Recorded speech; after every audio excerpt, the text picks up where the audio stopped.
প্ৰকৃত ভালপোৱাই মানুহক বুজিবলৈ সহায় কৰে, বিশ্বাসৰ সৃষ্টি কৰে, সম্পৰ্কৰ মাজত গভীৰতা আনে, মানুহক দয়ালু হ'বলৈ শিকায়।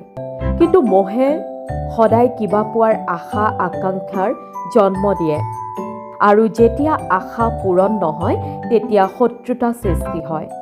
কিন্তু ভালপোৱাই বিপৰীত পক্ষৰ পৰা সঁহাৰি নাপালেও শত্ৰুতাৰ সৃষ্টি নহয়। বিপৰীতে মোহে কোনো এজনক সম্পূৰ্ণ নিঃশেষ কৰি পেলাব পাৰে। সেয়ে সহজতে কোনোবাই যদি কৈ দিয়ে ভাল পাওঁ বুলি, তেনেহ'লে প্ৰথমে বিচাৰ কৰক যে সেয়া প্ৰকৃত ভালপোৱা নে মোহ লালসা।